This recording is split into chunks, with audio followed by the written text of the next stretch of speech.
And welcome back. Happy Monday, beautiful souls. I want to shout out to my cousin for saying no audio. That's what happens when you mess with your microphone on a regular. So I have a Yeti mic and I was pressing this little button right here. Over the weekend I was messing with it and I was like, oh, what does this do? And of course, it says it puts you on mute. So welcome back. We'll kick this off again. Happy Monday. Happy Monday. Great Monday to you. I got a message from an agent this morning, 7:30 this morning, inquiring about the status of one of our listings. And he says, great Monday to you. Hello, Lisa. Great Monday to you. And that was really nice. I appreciate being greeted that way. It is a great Monday. I was having such a I wasn't saying I was in a funk. I was just, I guess, the gloom and last night, last night I was finishing a crime series, the docu series, and it's because I'm in these classes right now. So of course I'm when I'm doing something or I'm working on a project, I'm fully engulfed. But welcome to Shift Your Thinking Mondays, where we transform our inner experience to a phenomenal outer experience for 13 minutes of our day and of our time. We do it together. All right, so we are back. Make sure you press 1, let me know you're here. Press 2, lets me know you shared it. This is Shift Your Thinking, and we are supposed to be on Mondays at 8:10 Pacific time. Of course, in a perfect world, I would come on 8:10 Pacific time. Not today, and sometimes it's because of my schedule and whatnot. I will wrap this up pretty quickly because I do have a conference call coming up already. In today's segment, we are covering from Dean Del Sesto's Shift Your Thinking for Success. Here it is, 77 ways. If you started Shift Your Thinking with me a couple years prior, we did 200 ways to transform our lives. And now this is transforming our business, right? So to our entrepreneurs, podpreneurs, mompreneurs, boss moms, boss ladies, boss dads, come get some love, right? Come get loved on by yours truly. If you're new to the show, my name is Lisa Gillett, also known as Super Agent. I'm an entrepreneur and active real estate broker professional here in Southern California. And of course, I am a professional agent trainer, and I've got a lot of exciting things lined up. I think that's part of this morning. It was like, oh, get up. And so what I said to myself to get up, I said, great things are going to happen today. And then I got up. Sometimes you have to do that. You've got to give yourself a pep talk. Anyone give themselves a pep talk? Me. All right, let's jump into this. I'm in the segment where he says, when integrity becomes average, it loses leverage and relationships hemorrhage. Integrity is an interesting word. Yes, it is. Integrity is an interesting word. Ask just about anybody if they have integrity, and more often they'll say yes, with some sort of caveat attached. And yet, if you were to poll the planet and ask what's one thing missing in this world, integrity and character are among the first words you'll hear. So many people proclaim that they have integrity, but few people are on the receiving end of it. You ever been on the receiving end of it where someone said they had integrity but didn't operate as such and you just felt like completely depleted and screwed? Ugh. It's a word that's thrown around rather loosely because the meaning of integrity is often invented on a person by person basis and held to standards based on past experiences, feelings, or circumstances, not as defined as a set of principles. My husband and I were talking this morning, or last night, I believe. It was last night. We talk about so many things. We're talking about just kind of some hiccups that I'm experiencing in a transaction that I'm relying on other parties to do their part. And he says, well, it's a lesson for them, let them learn and, work out doing business with them again. And I'm kind of like, I'm struggling here. We'll continue though. Consider that the most effective meaning of integrity is integration of our total belief system, working in congruency and perpetuity. That's part of the reason I'm struggling with whether I work with that person again, because it's contrary to my core values. And of course, if we go against our truth system, our belief system, our core values, what is it called, people? It's called spiritual suicide. And I don't, yeah, that's not something I'm signing up for, is to kill my spirit. No, won't do it.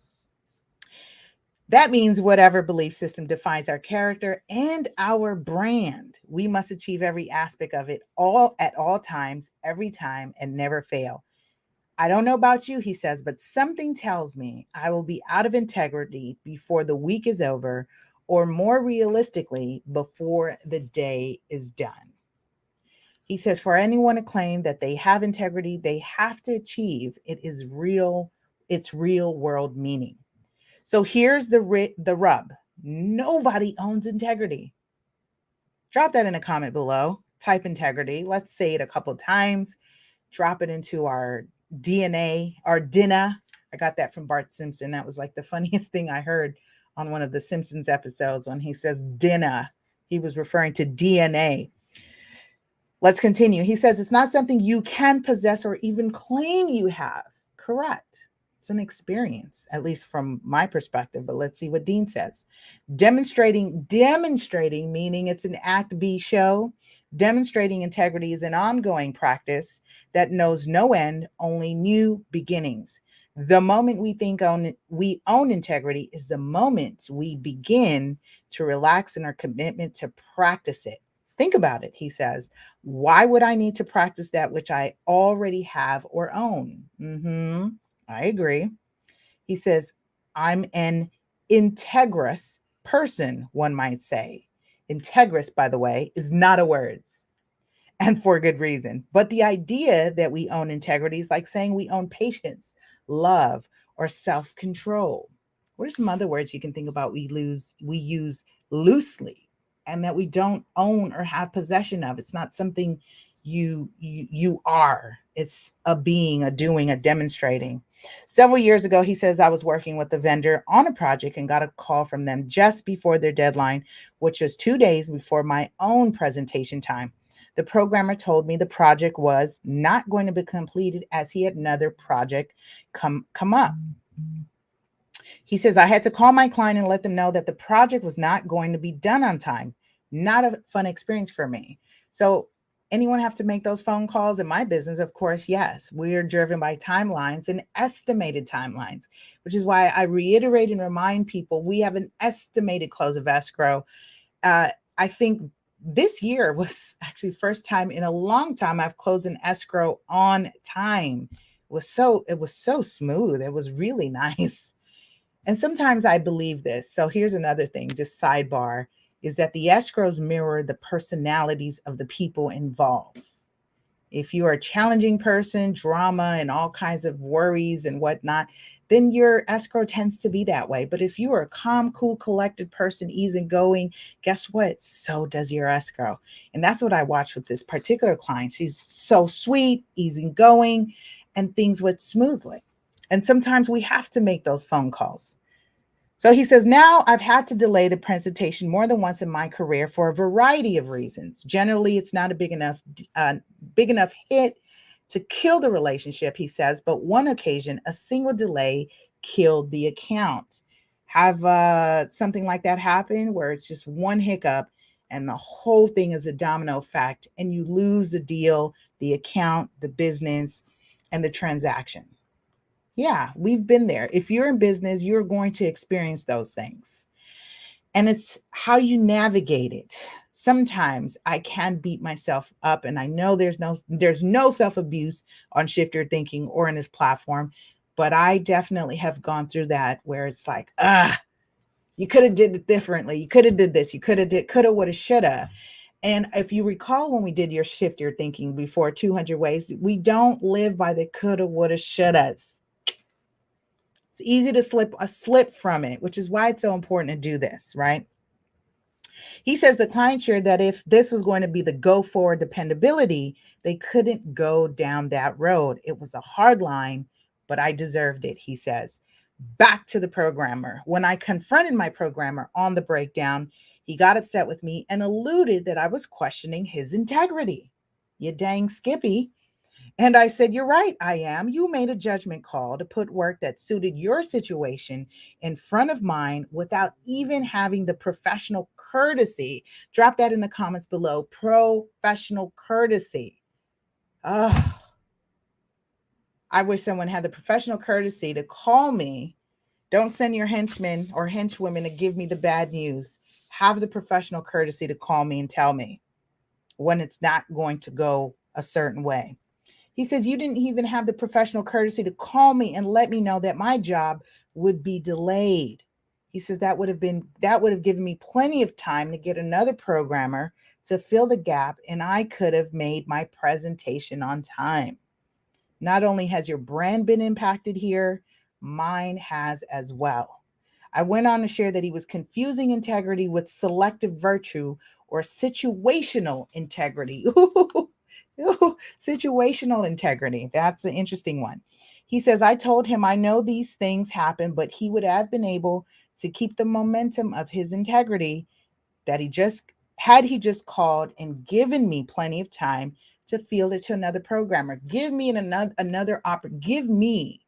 opportunity to make adjustments."